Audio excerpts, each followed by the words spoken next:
Welcome back to the Michael Brooks Show. Joining us now, very, very honored and happy to have him, is Professor Noam Chomsky, who has been a public intellectual, linguist, activist for decades, and is author of course, many books, including Manufacturing Consent, co-author of that book, big influence on me and this show. Most recently, he's author of Internationalism or Extinction, Universalizing Resistance. Professor Chomsky, thank you so much for being here. Pleased to be with you. Can you give us first your broad reaction to the uprisings that we've seen across the United States and in fact globally over the past couple of weeks, centered very specifically and initially on the police murders of George Floyd and Breonna Taylor, and then encompassing race, policing, capital, and so on. What are your thoughts as you look at these movements happening? Well, the first thing that comes to mind is the absolutely unprecedented scope, scale of participation, engagement, and public support. I mean, if you take a look at polls, it's astonishing. The public support, both for Black Lives Matter and for the protests, is well beyond what it was, say, for Martin Luther King at the peak of his popularity at the time of the I Have a Dream speech. It's way beyond that. And that's it's also far beyond the level of reaction to earlier events. Now, there were public reactions, strong ones, to many earlier police killings, but nothing like this. Maybe the most similar was the reaction to the beating of Rodney King, beat him almost to death, after the attackers were freed in the courts without charge. There was a week of protests. 60 people were killed. Had to call in federal troops to quell the protest. But it was in Los Angeles where it happened. Something elsewhere, nothing like this. No, it's everywhere. And it's not just the police killing, it's background issues. So it's beginning to move into concern and inquiries and protests about the facts that lead to events like this occurring. Shows an enormous rise in consciousness, belated, but a rise in consciousness about 400 years of vicious repression, unremitting, leaving a very bitter legacy, deep issue in the whole socioeconomic and cultural order. I think the recognition of that and willingness to act on it is without any precedent that I know of. What do you think accounts for the unprecedented nature of this? Well, I think it's the result of many years of intensive activism. That we see it in many other ways. So, for example, a year or so ago, the New York Times ran an important series, highlighted an important series, 1619, on the history of racism in the United States, 1619, because that was the year when black slaves began coming in substantial numbers, scattered cases before, but it was from 1619. You couldn't have imagined that a few years ago. And that's one of many signs of what I hope are really significant changes that seem to be in the way which we attribute to the groups like Black Lives Matter, others who've been bringing these issues to public attention, making people think about them, learning what happened. The reaction right now, say, to Trump's Tulsa appearance. bringing up the hideous record of that. That's quite important when you go back to, say, Ronald Reagan, when he opened his campaign in Philadelphia, Mississippi, a town which is known for owning one thing, the murder of 3 civil rights workers.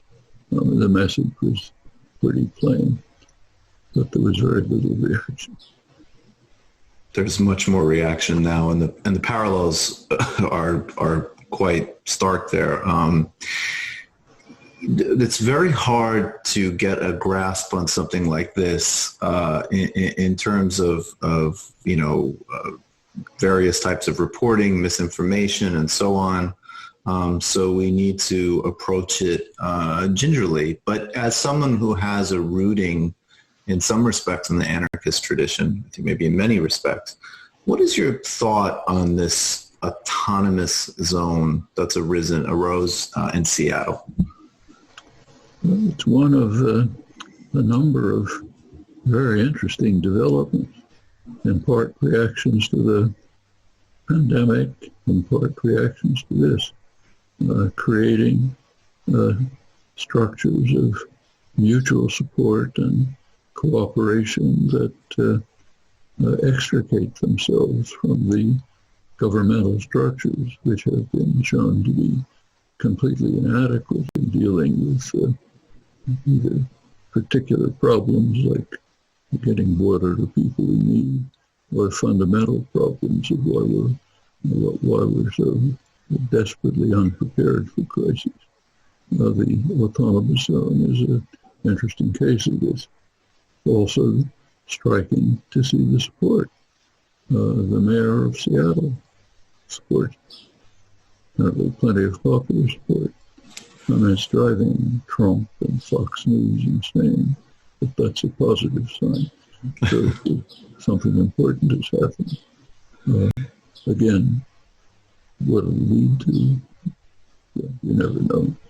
But I think it's an important manifestation of the sense that we've got to take our lives under control, that we can't leave them in the hands of the authorities who declare themselves our masters. We have to take charge. Is it important to reframe that a bit, that something can arise and may even result in quote unquote failure, but if there's information in it and if it expresses a certain impulse towards justice or and so on, that it doesn't need to be kind of linearly measured as a quote unquote success or failure? Success and failure are complicated things. Uh-huh. Any serious struggle is going to have moments of regression.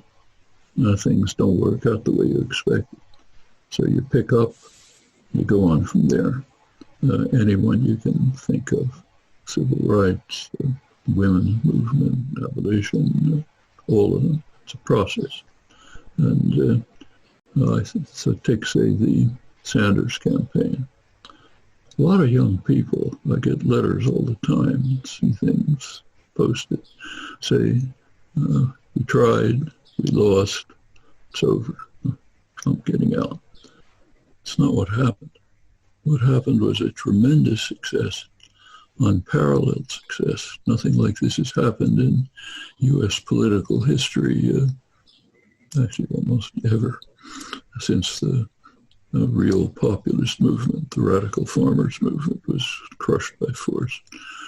Here's the spectrum of discussion has been substantially shifted. Things that were not on the agenda not long ago are front and center. Universal health care, amplified by the pandemic disaster, Green New Deal, the result of serious activism by a small group of young people who occupied congressional offices. In the background was the Sanders success, young members of Congress who swept into power, were able to support them. Now that's on the agenda, issue after issue. Sanders has made the tactical decision, which some criticize, but I think is correct, to join the Biden campaign and push it to the left. His associates are working on planning commissions. And in fact, if you look at the program that's emerged, it's farther to the left than anything since FDR. Offers lots of opportunities. Now, this didn't happen by magic. It happens kind of like the Green New Deal, happened by constant pressure and activism. That's the way the left ought to conceive of elections. Pushing the button is not the issue. It's the constant activism that is reshaping the array of choices, issues, and policies. And you don't win by snapping your fingers. Some things work, some things fail, then you pick up and you go on from there. And I think we've seen significant changes over the years. I think the title of tonight's episode might be "You Don't Win by Snapping Your Fingers," which is unfortunate, if only it were so. But we'll get back to the election in a bit. I do want your thoughts on 2020. But two other things I want to cover with you. First is something of a kind of new outbreak of a debate over speech and the left. And it's written by, there was a very, I think, in fact, a very good, but very provocative Matt Taibbi article dealing with this. But more broadly, beyond that sort of particular controversy, again, I think he wrote a very good piece. But I think that, and I want, and correct me if I'm wrong, I want to connect this with perhaps some of your work around manufacturing consent and a sort of substantive view of freedom of speech, because it seems to me right now that one, it's sort of fallen out of favor amongst some on the left. And I actually think more ominously, I prefer to just have that actual debate with people. But some have sort of reverted to a very narrow libertarian position, which is that if the state isn't mandating something, then it's not an issue. So then we don't have to worry about, as an example, media monopolies or openness on tech platforms, as an example. Of course, you can hold up these atrocious examples of all sorts of obscene and bigoted people taking advantage of these platforms. But at the same time, we know that the sort of overall arc of sort of controlling these things will have implications for, as an example, investigating U.S. foreign policy or something like that. So anyways, I'm giving you a lot of a preamble here, but I'd like your thoughts on how you relate to the question of speech, and in fact, even when it's quite controversial, and why you hold it, I guess, as both a political and moral principle, if I read you correctly. First of all, we should think a little bit, as you pointed out before, about the history. Why is this issue arising now? Is it new?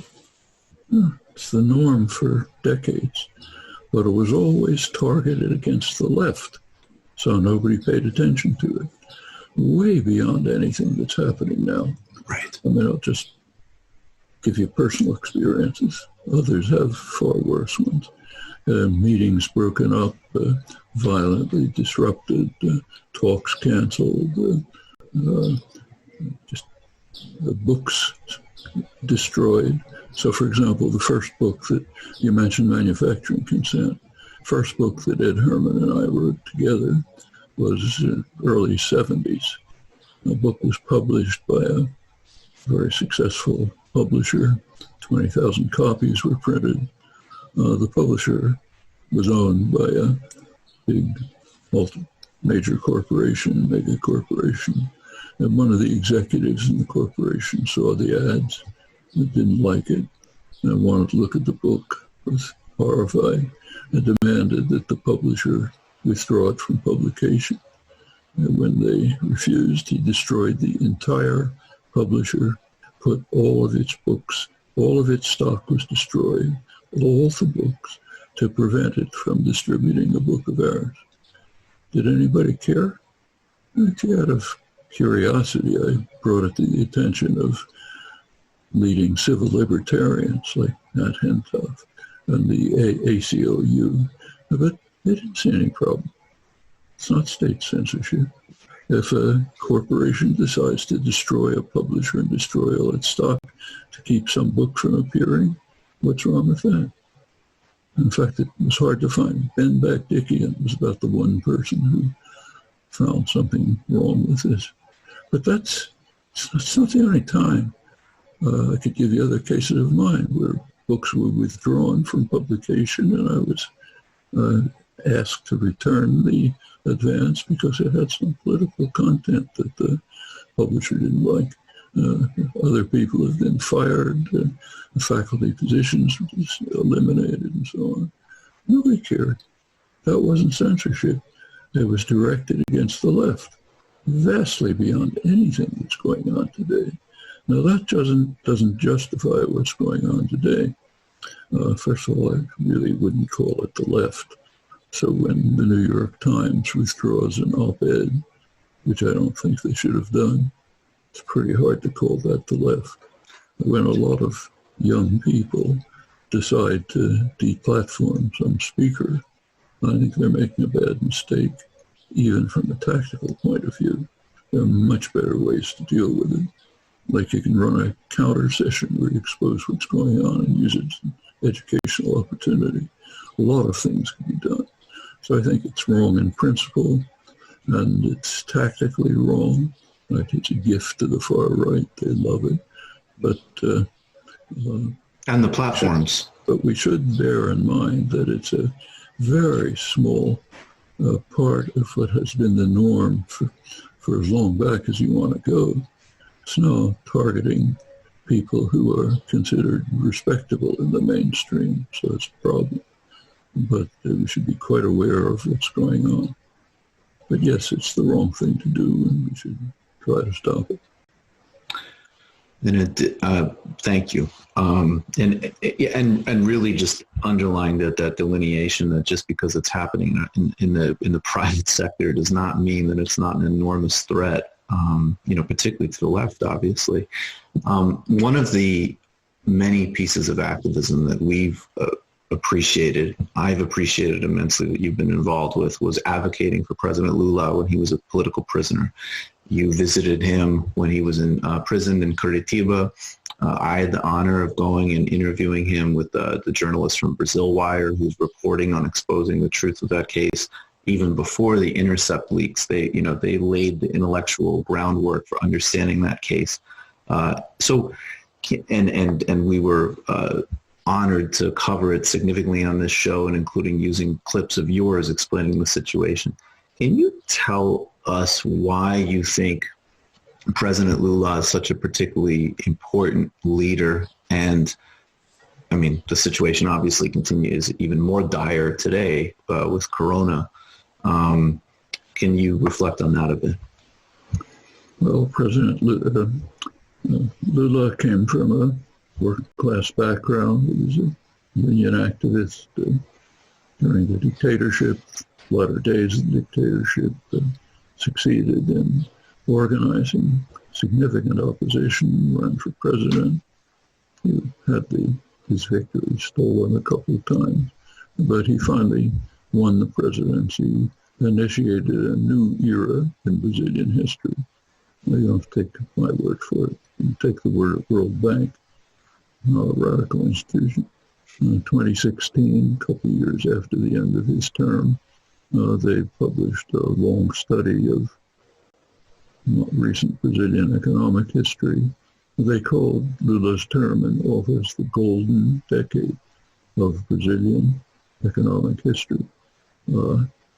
Enormous reduction of poverty, tremendous increase in inclusion, large parts of the population, blacks and Indians, totally marginalized and repressed, brought into it policies to give people some control over their lives. Tremendous success. A couple of years after he left office, there was a fall in commodity prices, and many argue that it was just the high commodity prices that he was based his successes on. The World Bank disagrees. They say with the right policies, it could have all been continued after the commodity fall. At the same time, Brazil became one of the most respected countries in the world, if not the most respected. You take a look now, it's an absolute pariah, one of the most ridiculed and condemned countries in the world. It's a big shift. Well, there were plenty of problems with Lula's term, I should say. One of them was he tolerated corruption much too readily, didn't pay attention to it. And there was a lot of it in the Workers' Party. That's endemic in not only in Brazil, but in the entire region. And here, I should say, we often don't call it corruption, we call it legal. But there's plenty of just plain, straight corruption. But so he did tolerate. The thing this administration really failed to do was to get people to understand that they were part of the system that was developing. So in fact, now it's quite striking. I've seen this in visiting Brazil. You probably have too, in polls and so on. When people are asked, people who benefited greatly from the Lula's programs, Bolsa Familia and others, people who I talked to people, they were very poor families. They were able to buy a car, kid could go to college and start a small business. When you ask them, how did this happen? They say it came from God. Or it was an accident. They don't know that it was part of the Workers' Party programs. And that was a real failure of engagement that just sort of came to them somehow. They were not part of it. That was a big failure. And there are other things you criticize. But the judgment about the Golden Decade, I think, is quite right.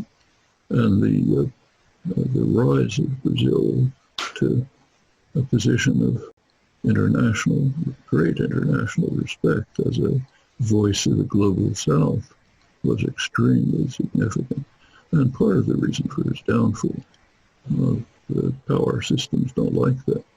Upstarts are not supposed to do that. Let's take one case. Brazil, along with Turkey, negotiated a deal with Iran, which could have completely ended the crisis. Obama, Clinton came down on them like a ton of bricks. This is our business, not your business. I won't go into the details, but that's a general reaction. Inside Brazil, it's rather similar. The elites in Brazil are extremely racist and class conscious. And here's this guy who comes from a working-class background, doesn't even speak proper Portuguese, didn't go to the right schools. He's supposed to be humble, grateful for what we do for him, not up there setting policy. You talk to people, you can just sense the bitterness and anger just for these reasons, quite apart from the policies, even more than the policies. Anyhow, a couple of years after he was out of office, a soft coup was initiated. Don't go through the details, but it finally led to the October 2018 election. Lula was jailed. He was the most popular candidate, very likely to win. He was jailed on very dubious charges, but he was also silenced, not just jailed, which tells you what was going on. Unlike a mass murderer on death row, he was not permitted to make a statement. That was very important. He kept quiet during the electoral campaign. Now he's out on sort of partial release while the appeals are going on. But before the election, not keep him out. And what came in was an ultra-right fanatic who's destroying Brazil. I mean, the country right now is just about on the verge of a military coup. I don't know if you saw the clips from a couple of days ago where the Bolsonaro gangs were attacking the parliamentary building, the Supreme Court, and saying, get rid of it. They're blocking our hero, the executive, Bolsonaro, fired the heads of the investigative divisions which were looking into his family. The statement was, nobody's going to fuck around with my family. Right. Actually, it's pretty similar to what just happened here. Very similar. Bolsonaro sees himself as a kind of clone of Trump, tragedy and farce next to each other. And what Trump just did is very similar.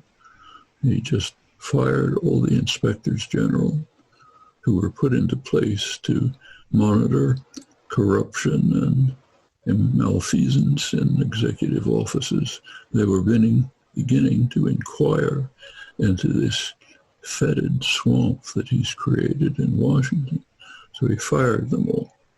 And he went, like any tin pot dictator, went out of his way to humiliate the senior Republican senator, Charles Grassley, who'd spent his career setting this system in implementation. Not a peep from the Republican Party. They've disappeared as a party. And it's worse than the old Communist Party. The leader gives an order, we creep on our knees and bless him. Nothing like this in political history. I just really want to ask you about the election, Professor Chomsky. Could you take a couple of extra minutes? And because I think what you're saying is extremely important. And sometimes in the popular conversation, things unfortunately get a bit, I don't know what the right way to frame it is. But if we have an understanding that America is deeply corrupt, has profound institutional problems, that the structure of capitalism produces all of these outcomes, in contrast with, say, a kind of mainstream Democratic Party, MSNBC narrative that sort of says, hey, Trump created all of the problems under the sun and everything else. Now, this is something that particularly younger people and definitely people in this audience are going to be very familiar with this critique and this understanding, and it's a correct one.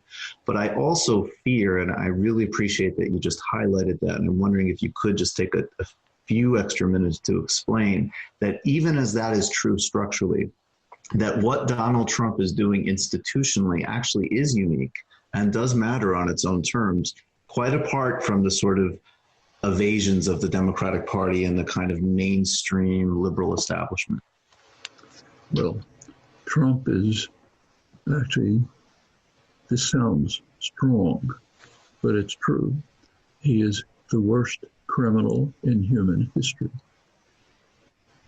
Undeniably. There has never been a figure in political history who was dedicated with passion to destroying the prospects for organized human life on Earth in the near future. That is not an exaggeration. People are focused now on the protests, on the pandemic. They're bad enough. The pandemic is serious enough. We will emerge from it at terrible cost. The cost is greatly amplified by the gangster in the White House who's killed tens of thousands of Americans. So it'll be I'm making this the worst place in the world in response to it. But we will emerge. We're not going to emerge from another crime that Trump is committing. The heating of the globe, global heating.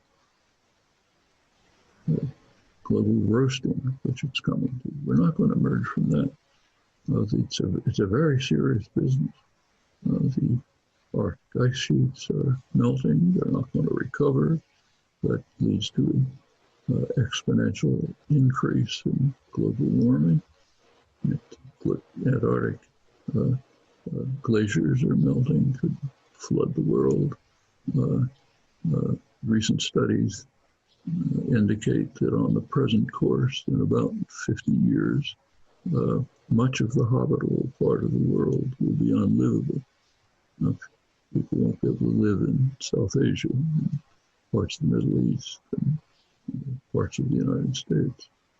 Sea level, we're approaching a point of 125,000 years ago, when sea levels were about 25 feet higher than they are now.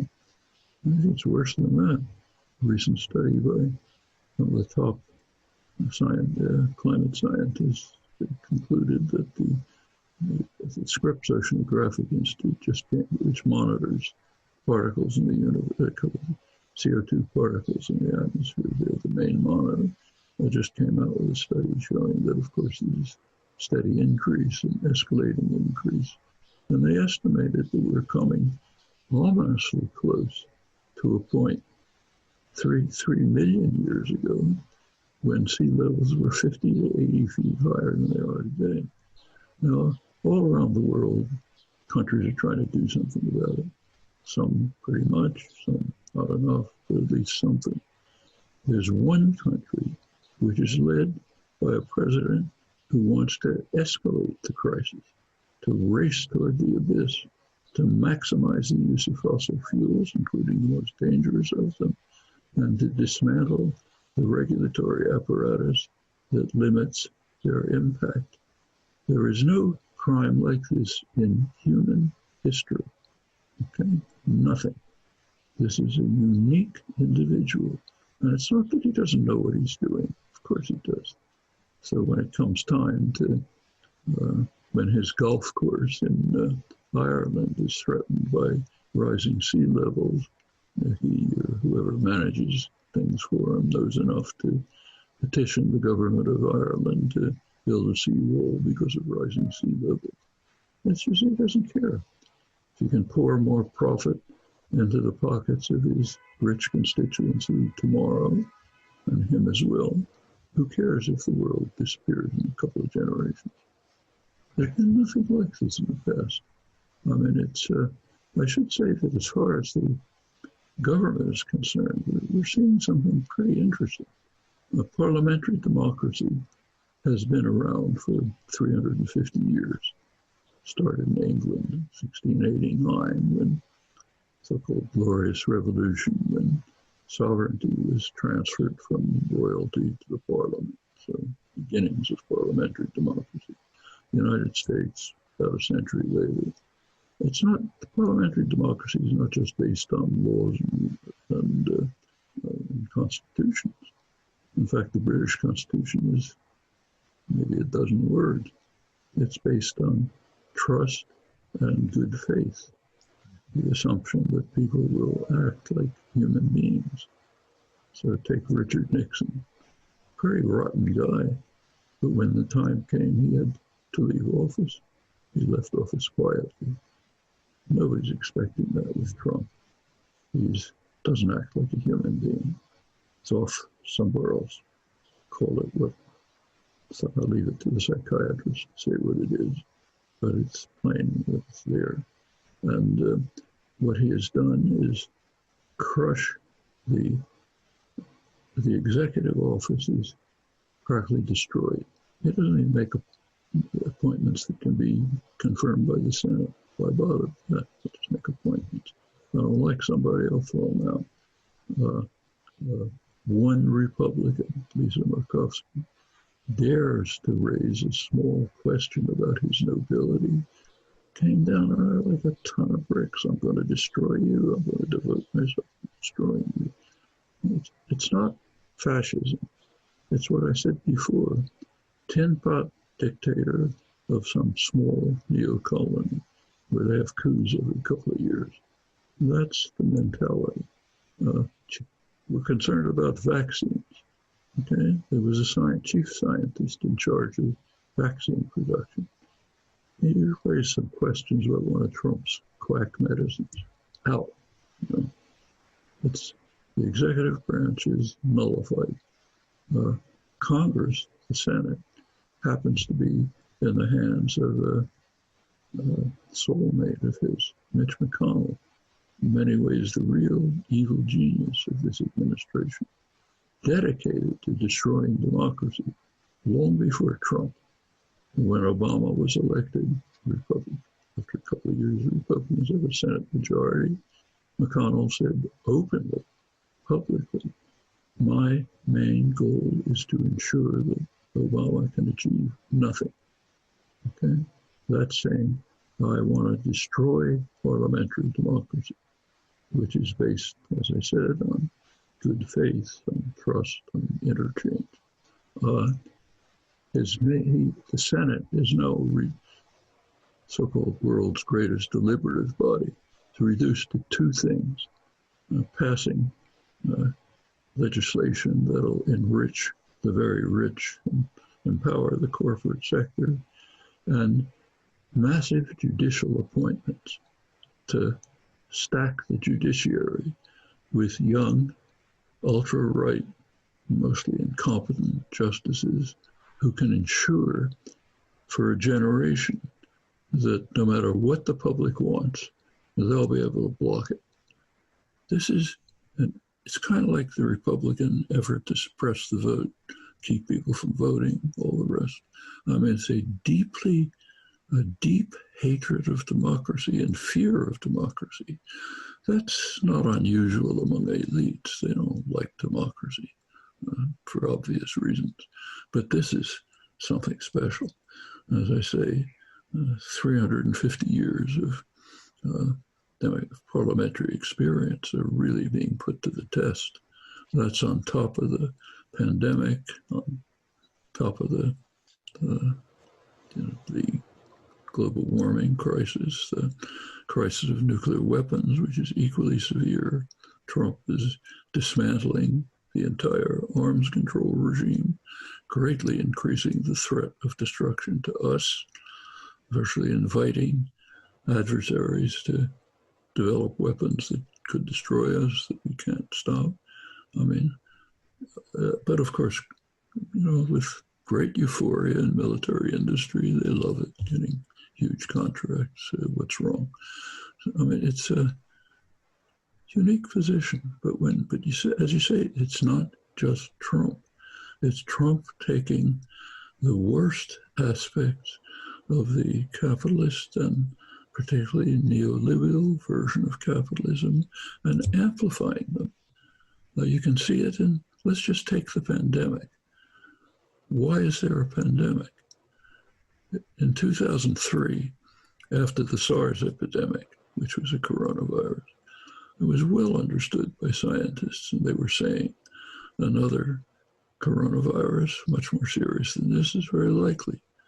Here are the steps we have to take to prepare for it. Somebody has to take the steps. Well, there is a pharmaceutical industry, extraordinarily wealthy, huge labs. Can't do it. Capitalism. You don't spend money on something that might be important 10 years from now. Stopping a future catastrophe is not profitable. We'll do what we can sell tomorrow. So that's a capitalist crisis. They're out. What about government?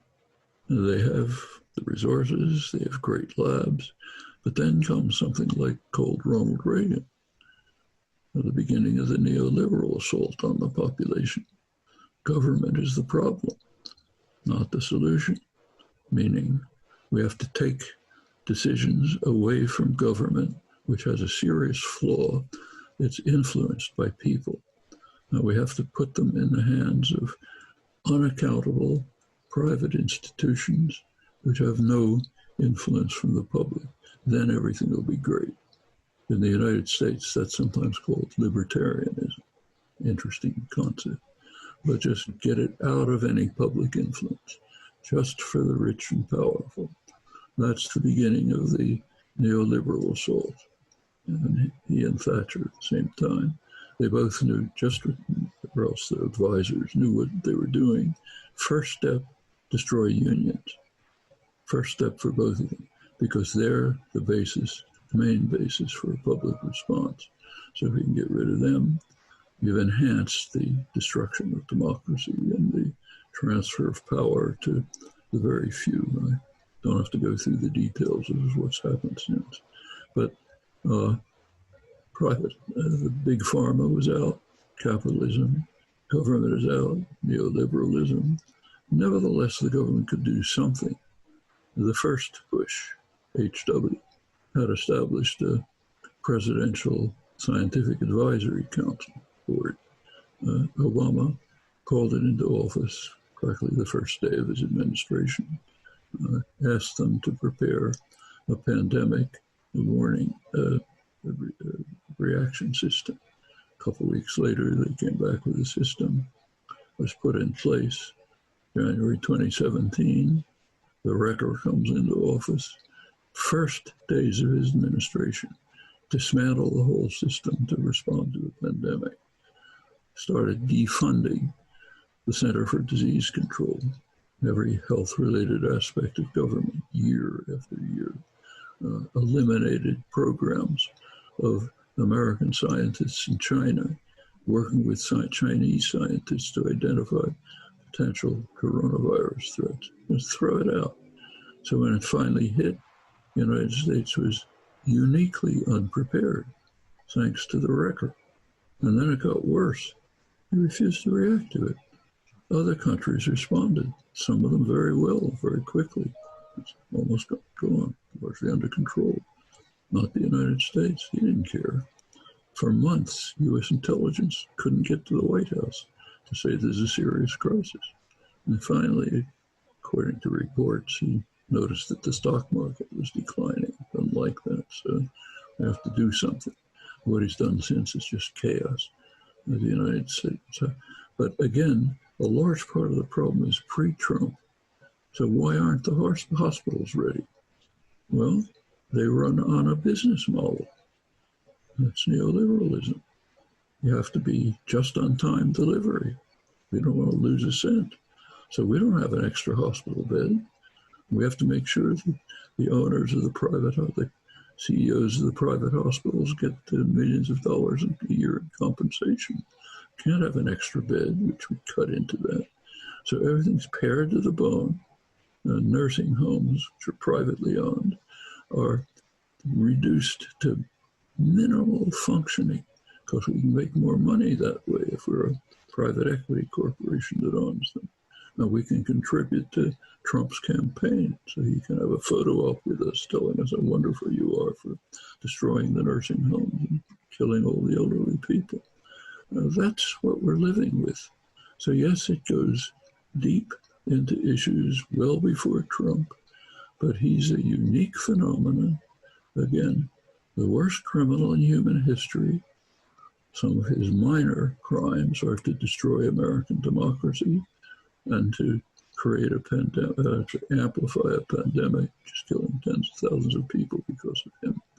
But those are minor crimes by his standards. We should recognize we're living in a unique moment of human history. Very striking. Everything's coming together. And I'm afraid I have another appointment. All right. Well, Professor Chomsky, I think you answered the question about voting, as we say, strategically in this election. I think you outlined the reasons there extremely clearly. And I remember President Trump saying when he cut the pandemic office, he said, I don't like to waste money.